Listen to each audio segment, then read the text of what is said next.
अमरावती जिल्ह्यातील दर्यापूर कृषी उत्पन्न बाजार समितीमध्ये आज मोठा राजकीय घडामोडींचा दिवस पाहायला मिळाला। बाजार समितीचे सभापती सुनील पाटील गावंडे यांच्या विरोधात 12 संचालकांनी अपात्रतेसाठी जिल्हाधिकाऱ्यांकडे तक्रार दाखल केली होती। या तक्रारीच्या अनुषंगाने आज बाजार समितीच्या कार्यालयात संबंधित अधिकाऱ्यांच्या उपस्थितीत विशेष बैठक आयोजित करण्यात आली होती। मात्र या बैठकीत अपेक्षित 12 पैकी फक्त 11 संचालक उपस्थित राहिल्याने आवश्यक कोरम पूर्ण होऊ शकला नाही। त्यामुळे सभापती सुनील पाटील गावंडे यांच्या विरोधातील अपात्रतेचा प्रस्ताव नामंजूर करण्यात आलाय। दरम्यान अनुपस्थितीत असलेले एक संचालक यांना काँग्रेसचे खासदार बळवंत वानखडे मुंबईला घेऊन गेल्याचा आरोप राजकीय वर्तुळात करण्यात येतोय। त्यामुळे कोरम अपूर्ण राहिला आणि अपात्रतेची प्रक्रिया पुढे सरकू शकली नाही। त्यामुळे सुनील पाटील गावंडे हे सभापती पदावर कायमच राहिले। या घडामोडीनंतर दर्यापूरमध्ये काँग्रेस आणि भाजपच्या बड्या नेत्यांच्या प्रतिक्रिया काय आहेत हे जाणून घेऊया।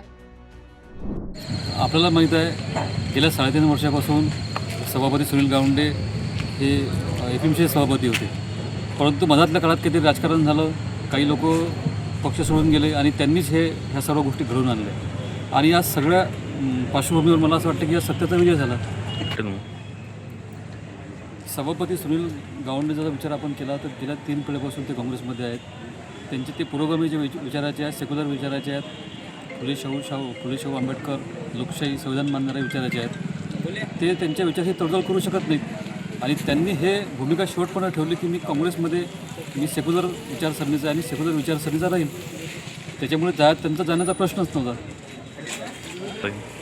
आता प्रत्येक वेळ काही सारखी नसते, येणाऱ्या काळात काय होईल काय नाही होईल हे तर मी सांगू शकत नाही, तुम्हीही सांगू शकत नाही।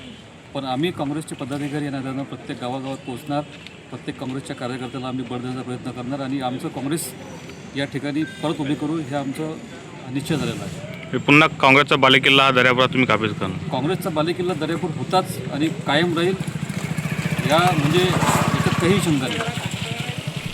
आता या समीकरणासंदर्भात काय सांगावं बाबा,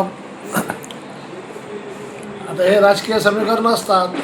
12 लोक विरोधात गेले, जे पक्षासोबत होते ते विरोधात गेले, त्याच्यामुळं त्यांनी हे आणण्याचा प्रयत्न केला विश्वास। जे पक्षासोबत होते निवडून आले ते विरोधात गेले त्याच्या सभापतीच्या, ते बरोबर नाही। पुढे राजकारणाची हे ज्यांनी पक्षासोबत असून विरोधात गेल्यानंतर त्यांच्यावर आता काही कारवाईसाठी तुम्ही मागणी करणार? हे परंपरा नाही आहे काय, आतापर्यंत असं घडलं नाही विश्वासाचं।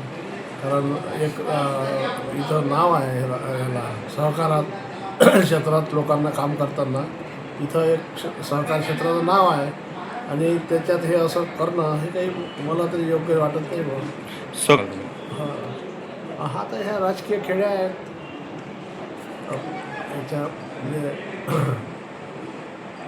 कांचनमाला गावंडे जिल्हाध्यक्ष भाजपच्या काँग्रेसच्या गावंडे आता काँग्रेसचे अध्यक्ष असल्या त्यांनी विरोधात अविश्वासार्ह सही करणं हे काही मला पटलं नाही। तसंच बाळासाहेब वानखडे सारखे ते जरी BJPत असले तरी अशा लोकांनी असं कामं करू नयेत अशी माझी एक हे आहे, सद्भावना आहे। त्या राजकारणामध्ये पक्ष नसते, बरोबर आहे। जेव्हा सुनील पाटील आणि आम्ही बरोबर होतो, सोबत होतो, काँग्रेसमध्ये म्हणण्यापेक्षा सहकारामध्ये सोबत होतो आणि सुनील पाटलाचं नाव सभापती म्हणून डिक्लेअर झालं आणि त्या फॉर्मवर माझ्या सूचक म्हणून सही आहे।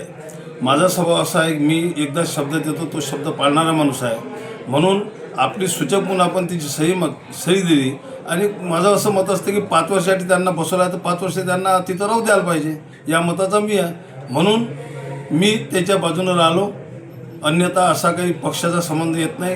राजकारणामध्ये सहकारामध्ये पक्ष कोणताच नसतो, त्याला लोक पक्षाचं नाव देत असेल तो भाग वेगळा।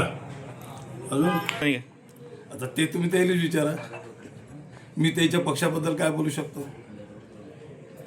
माझ्या पक्षाबद्दल काही बोलायचं असेल तर बोला।